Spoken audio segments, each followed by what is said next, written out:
Mmh.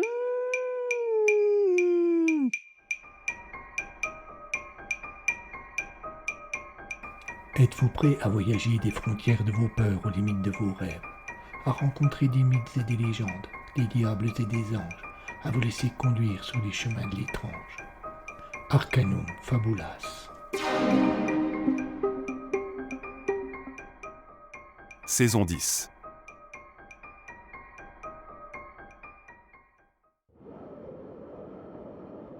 Écoute-moi bien, l'ami, car peu d'entre vous comprendront ce qui s'abat sur Kiltan. Depuis des lunes, les jours ne s'élèvent plus. Est-ce de la magie, de la sorcellerie, ou une antique malédiction réveillée par l'orgueil des hommes?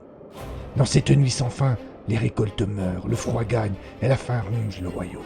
Mais pire encore, les ombres s'éveillent. Démons, créatures et légendes oubliées marchent à nouveau parmi nous. Et tandis que la peur grandit, les puissances se déchirent, quand dans l'obscurité, même le pouvoir devient instable. Alors prenez garde, car nul ne sort indemne de la nuit éternelle.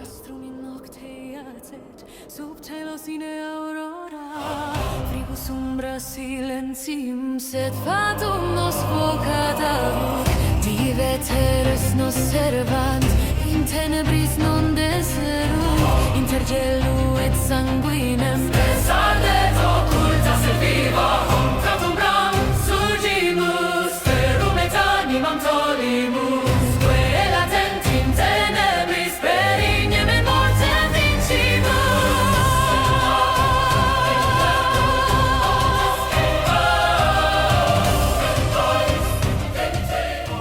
Kiltan, Le monde de la nuit éternelle. Épisode 4.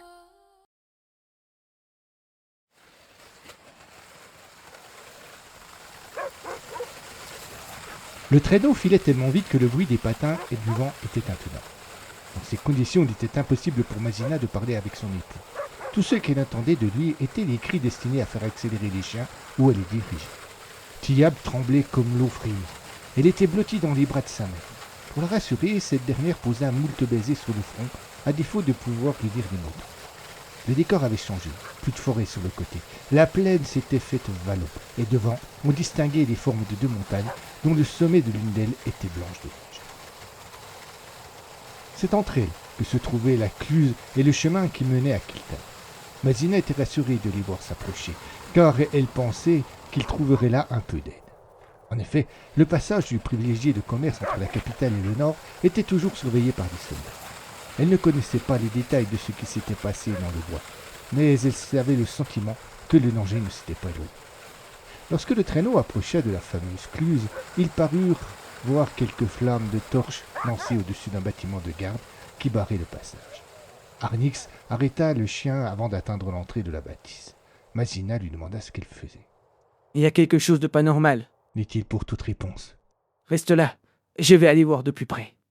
Mazina posa une fin de non-recevoir. Hors de question. On ne se sépare plus. Fais avancer ce maudit traîneau immédiatement. Dire que l'homme fut surpris par la réaction de son épouse est un euphémisme. Il en resta sans voix, ce qui permit à la jeune femme d'assister. Dépêche-toi, je ne me sens pas du tout à l'aise ici. Il obtempéra sans commenter et ils franchirent ensemble le porche qui donnait accès au corps de garde.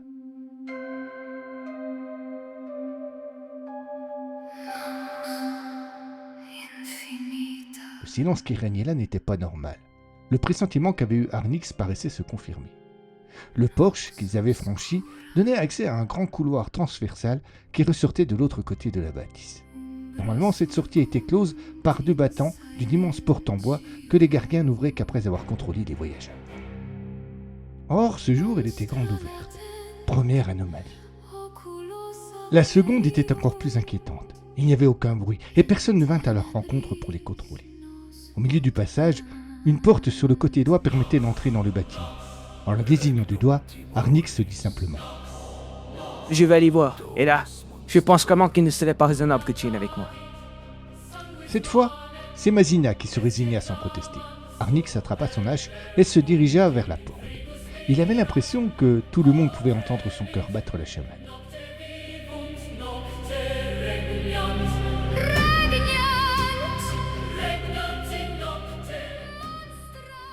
Dès l'entrée franchie, il se trouva face à un escalier qui montait à l'étage. Il fit une pause pour écouter et il parut entendre une sorte de grognement. Après avoir pris une grande respiration, il commença à monter. Au palier, il se trouva face à une autre porte en bois qui s'ouvrit dans un grincement désagréable et lui offrit un spectacle terrifiant. Vocis mortuorum, canunt mecum in aeternum.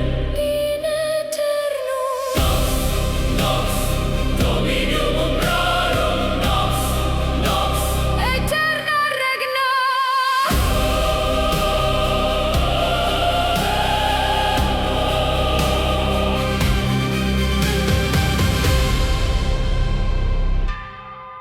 Au sol, les corps d'une dizaine d'hommes. Certains avaient la gorge tranchée, d'autres avaient des blessures au niveau du torse, et pour 2 d'entre eux, elles étaient si profondes que l'on pouvait voir le cœur qui ne battait plus.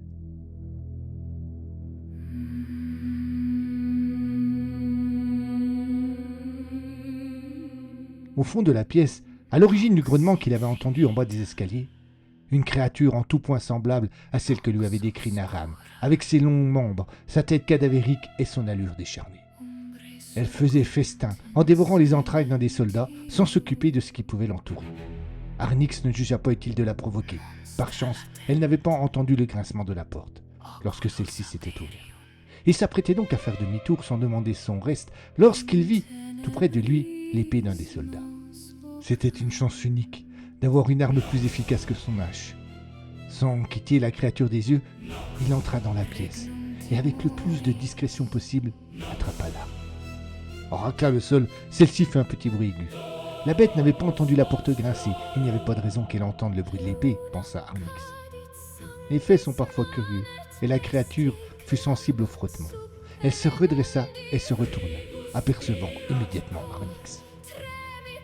Comprenant immédiatement le danger, ce dernier ne prit plus la moindre précaution pour s'enfuir et se précipita vers la porte. Le monstre fit alors preuve d'une dextérité incroyable et s'interposa entre sa proie et la sortie. Le mari de Mazina eut le réflexe de brandir l'épée qu'il venait de récupérer. Mais d'un revers de main, la bête la fit gicler sans souci. Il la menaça alors avec son hache, mais de la même manière il fut désarmé. Le monstre semblait savourer les choses. Il commença à avancer doucement en direction d'Arnyx, le forçant à reculer jusqu'à l'acculer contre le mur de la pièce. La bête hurla, révélant une rangée de dents impressionnantes. Elle allait mordre et il allait mourir. C'était clair dans sa tête. Pourtant, au dernier moment, il s'immobilisa et le toisa. Elle approcha sa gueule du cou d'Arnyx, et au lieu de l'arracher d'un coup de dent, le sentit avec insistance. L'odeur fétide qu'elle dégageait lui retournait les entrailles.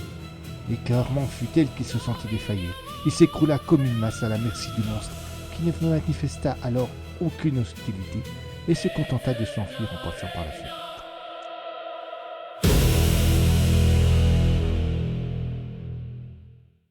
Mazina se tenait debout à côté du traîneau. Elle tenait fermement la seconde hache que lui avait laissée Arnyx et elle surveillait les alentours avec attention. Hormis les quelques torches qui éclairaient les lieux, elle était cernée d'obscurité. N'importe qui ou n'importe quoi pouvait arriver d'un côté comme de l'autre du passage. Heureusement, pour l'instant, seul le vent semblait vouloir s'aventurer là. Du moins, jusqu'à ce que le hennissement d'un cheval se fasse entendre. Elle serra davantage le manche et chercha à distinguer quelque chose. Le bruit venait de devant, et il fut bientôt complété par des voix et le bruit caractéristique des sabots sur le sol. Mazina pria tous les anciens dieux des provinces du Nord pour que cela soit des soldats qui arrivent, et elle fut soulagée lorsqu'elle vit que les 4 cavaliers qui apparurent alors avaient les armes royales sur leur plastron. Les nouveaux venus ne purent cacher leur surprise de tomber ainsi sur une jeune femme. Et celui qui paraissait être leur chef mit pied à terre et vint au contact. Qui êtes-vous? Que faites-vous là? La jeune femme expliqua qu'elle était en route pour Kiltan avec sa famille. Elle se garda bien de préciser qu'elle n'avait pas respecté, ce faisant, les consignes de son bailli local. Mais le soldat, au fait des consignes du roi, l'interrogea à ce propos, et elle broda une réponse avec ingéniosité. Oh, nous venons d'une ferme très isolée et nous n'avons pas vu notre bailli. Quand nous avons compris que la nuit était perpétuelle, nous avons eu peur et nous avons pris la route pour chercher la sécurité à Kiltan. Le soldat loua le courage de la jeune femme et de sa famille. Nous sommes l'avant-garde de la troupe qui a relevé les gardiens de ce poste. Ces derniers vont repartir vers Kiltan dès que nous serons tous arrivés. Ils pourront vous escorter, le chemin n'est pas sûr. Pas sûr? Pourquoi? Il y a... Il s'interrompit sans terminer sa phrase, soudain assailli par le doute. Où sont les gardiens? Mazina expliqua qu'elle n'en avait vu aucun depuis leur arrivée et que son mari était entré dans le corps de garde. Le visage du soldat se ferma. Il s'excusa et retourna vers ses 3 camarades. Ils échangèrent rapidement et après avoir demandé à Mazina de ne pas bouger, ils s'engouffrèrent par la porte où, quelques instants plus tôt, Arnix avait disparu. La jeune femme ne put pas dire combien de temps elle attendit. Mais cela lui parut une éternité, et quand elle vit 2 des 4 hommes revenir en soutenant son mari visiblement inconscient, elle se précipita. « Oh, il est juste évanoui, dit un des 2 soldats qui le portaient. Vous allez pouvoir vous occuper de lui. On va faire un feu pour l'installer comme il faut. » Ne serait-il pas mieux à l'intérieur? Demanda naïvement Mazina. Les 2 soldats se regardèrent et le plus petit des 2 répondit. Non, il vaut mieux que vous ne puissiez pas voir ce qui s'est passé là-haut. Nous serons mieux à l'extérieur. Le commandant et les derniers soldats revinrent peu de temps après leurs camarades. Ces derniers avaient à peine installé un camp de fortune à la sortie du passage, côté sud, et l'un d'entre eux était occupé à allumer le feu. Il vint immédiatement vers Mazina et l'attira un peu à l'écart. Vous avez vu que votre mari a une blessure au bras? La jeune femme se troubla. Non, elle ne le savait pas. Mais devait-elle le dire? L'étrangeté de cette question avait allumé des signaux d'alerte. Elle se souvint alors de ce qui s'était passé dans la forêt et fit un lien immédiat. Elle décida de mentir. Oui, bien sûr. Et comment est-ce arrivé? Pendant le cycle précédent, il est allé chasser en forêt et fait une mauvaise rencontre. Une mauvaise rencontre? Un sanglier. C'est une morsure, madame. Le visage du commandant s'était fermé. Jusque-là bienveillant, il se montrait désormais méfiant. Mazina, prise au piège, en fut désarçonnée, et elle n'ajouta rien. Devant son mutisme, le commandant prit une résolution. Il interpella un de ses hommes et ordonna que l'on attache Arnix solidement. Puis, s'adressant de nouveau à la jeune femme, lui intima l'ordre de se laisser examiner. Elle est la gamine, précisa-t-il. Mazina eut beau questionner, s'offusquer, elle dut céder. Elle n'avait aucune blessure, et visiblement, cela rassura le soldat. Bien, Dit alors le commandant.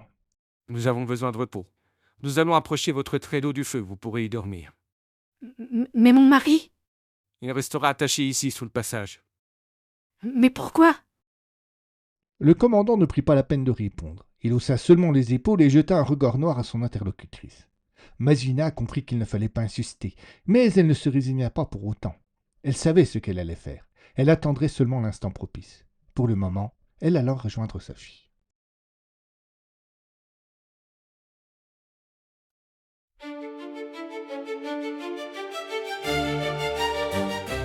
Le commandant de cette avant-garde se nommait Marnon de Fletch.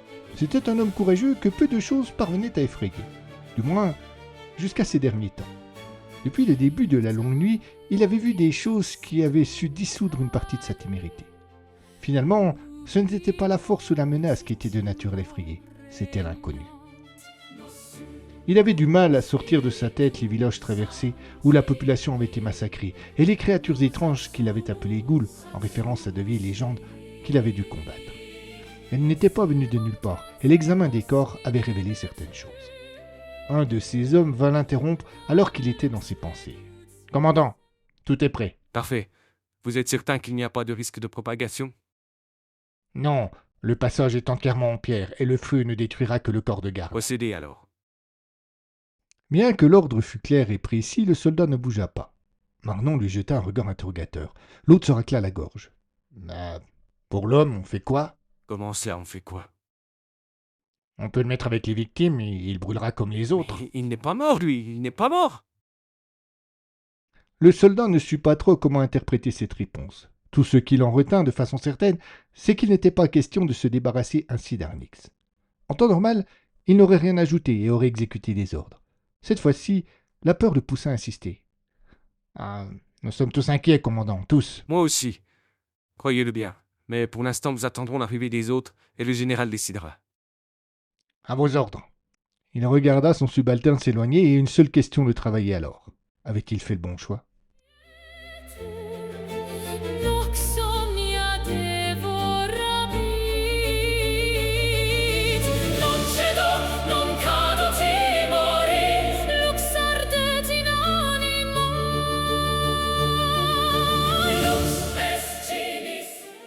Mazina n'arrivait pas à trouver le sommeil. Elle avait essayé d'aller voir son mari qui était retenu à l'écart, attaché près d'un arbre. Face au supplice de la jeune femme, en effet, le commandant avait finalement accepté de ne pas le laisser seul sous le passage. Elle avait beau insister devant le soldat de garde, il ne l'avait pas laissé approcher. Elle avait donc rejoint le traîneau et sa fille. Prétextant que la lumière et les allées-venues des hommes l'empêchaient de se reposer, elle avait demandé à ce qu'on éloigne le traîneau. Cela avait surpris les soldats, mais elle avait su se montrer convaincante. On lui avait dit que le froid allait être terrible. Elle avait répondu qu'elle avait de quoi se couvrir. La réalité était qu'elle pensait bien pouvoir s'échapper à la première occasion après avoir libéré Arnix. Le soldat qui le surveillait, par son intransigeance, avait un peu refroidi ses espoirs, mais ne les avait pas annihilés. Elle attendrait le moment propice. Elle ne comprenait pas pourquoi on se comportait ainsi avec eux, mais les explications ne l'intéressaient guère. Ce qu'elle voulait, c'était fuir. Depuis que le monde avait changé, tout était danger. Une odeur de brûlé vint soudain lui chatouiller les narines. Elle se redressa et en chercha l'origine. Une lueur jaune déchirait le ciel du côté du passage, et elle finit par voir distinctement les flammes. Comme sa fille paraissait dormir calmement, elle s'approcha de l'entrée pour chercher à mieux voir. Une épaisse fumée noire sortait du passage, et elle recula en toussant bruyamment. La voix du commandant derrière elle l'interpella. Ne vous inquiétez pas, tout est sous contrôle. Pourquoi faites-vous cela? C'est le seul moyen efficace pour tout nettoyer. Mazina ne comprenait pas ce que lui disait le commandant, mais elle ne jugea pas utile d'insister sur le sujet. Après tout, cela lui apportait bien peu. Ainsi, elle préféra parler de son époux. Elle le supplia de l'autoriser à le voir. Marnon de Flèche hésita, et elle sut insister encore, promettant de se plier à toutes ses conditions. Il ne s'agit pas de cela. Dit le commandant. C'est une question de sécurité. Ah, mon mari n'est pas un homme dangereux. Au contraire, laissez-moi le voir. Il finit par céder et lui ordonna de le suivre. Le gardien qui surveillait son époux leur réserva meilleur accueil et s'écarta pour les laisser passer. Mazina se précipita vers lui, mais elle ne vit pas que le commandant qui lui emboîtait le pas avait posé la main sur le pommeau de son épée.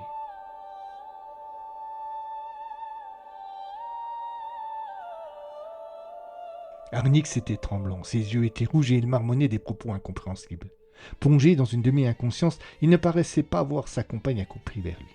La jeune femme lui posa la main sur le front. Il avait une forte fièvre et était installé sans le moindre confort, exposé au froid, les mains attachées au tronc d'un arbre. Mazina sentit monter la colère et elle aboya sur le commandant. Vous ne pouvez pas le laisser comme ça. Il est malade. Approchez-le du feu qu'il puisse se réchauffer. Je suis navré. Il restera attaché ici. Mais enfin, il n'a rien fait et il est tout tremblant. Vous voulez avoir sa mort sur la conscience? Le commandant soupira et se tourna vers le gardien. Va récupérer ma couverture dans la sacoche de mon cheval, dit-il. L'autre secoua affirmativement la tête et s'exécuta. Le temps que Marnon de Flèche donne son ordre, il avait quitté du regard Mazina un court instant. Cette dernière en avait profité. Elle avait approché la bouche de l'oreille de son mari et lui avait simplement dit « Tu es libre. » En même temps, à l'aide d'un petit couteau qu'elle avait dissimulé dans la manche de son manteau, elle coupa les liens qui attachaient les mains d'Arnix.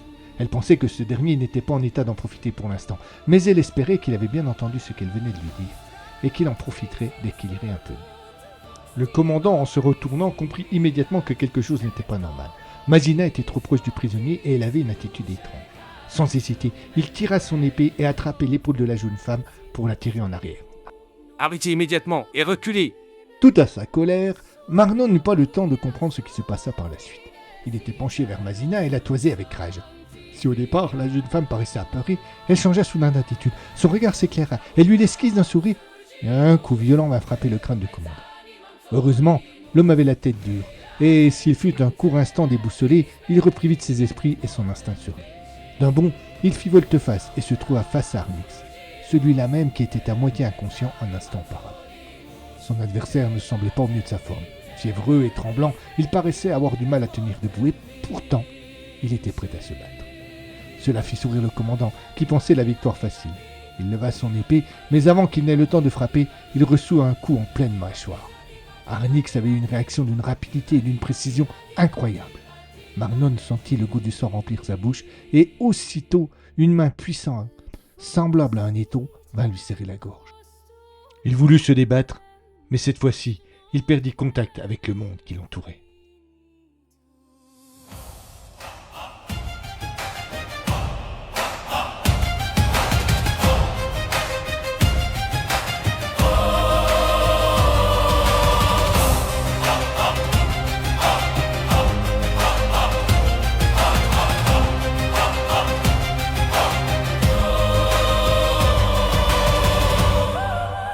Kiltan, à suivre.